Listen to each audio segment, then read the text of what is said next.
What's up, everyone? Welcome back. So this video is going to be about timing.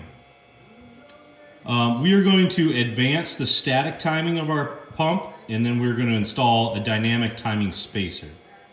So what is this about? So I'm sure you guys have heard somebody say, oh, you need an 1/8 inch timing bump, or you need to bump timing. So what they mean is there's these marks here down on the side of your pump, right where on this ear here that mounts the pump to the timing case. So there's a mark on the ear of the pump, and then there's a mark on your timing case. And those will be lined up from factory. Now, what they mean by 1/8 inch bump is you rotate the injection pump towards the cylinder head until there's an 1/8 inch gap between those two marks. Okay, so how the hell do we rotate that injection pump? There's 3 nuts holding the injection pump on to the case, and then 1 bolt holding on this bracket back here. So you need a curved 13mm wrench to get those 3 nuts loose, and then a 10mm to get that bolt on the back loose. Then, to rotate it, I just attach a ratchet strap to the top of the pump and run it over to the passenger side fender. And I'm sure there's some people that are gonna watch this and think, oh my God, I can't do that. I've done this more times than I can count, and I've never heard anything. So I guess if you don't like it, find a different way, but this is how I recommend it. So I've got everything loosened up already, and now I'm gonna crank on that ratchet strap until we've got that 1/8 inch gap between our 2 marks.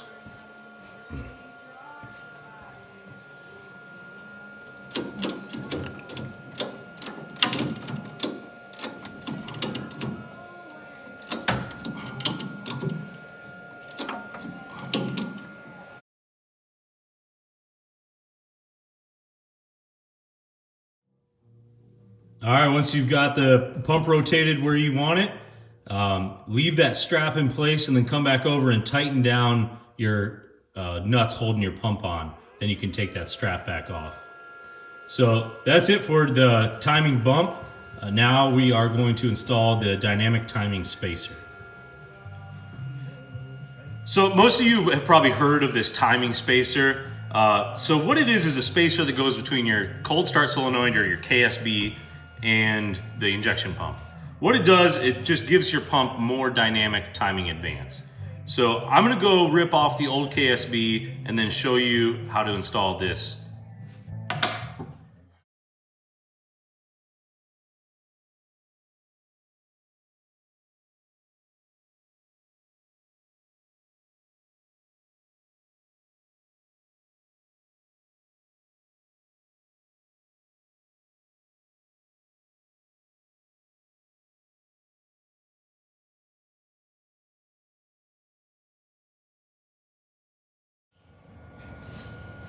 Okay, so we got our KSB out of there.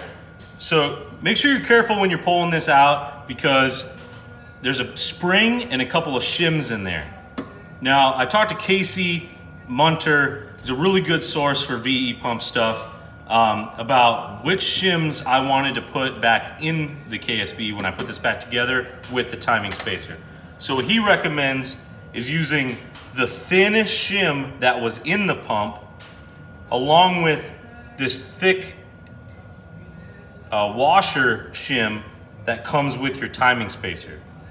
So we're gonna put that spring back in there with the thick washer that came with your spacer and the one thin shim that was in your pump to begin with.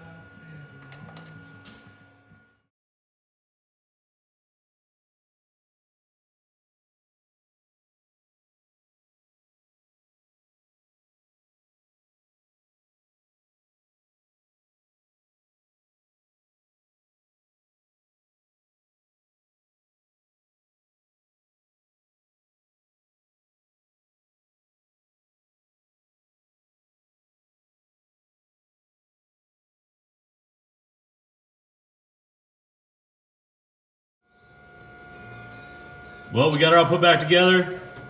You probably saw me struggling with that front bolt. That thing's a bitch, but just use a swivel and a little extension and it seems to work. But That's it for timing. We did our timing bump and put our timing spacer in. So let me know what you all thought, and subscribe to the channel. Thanks.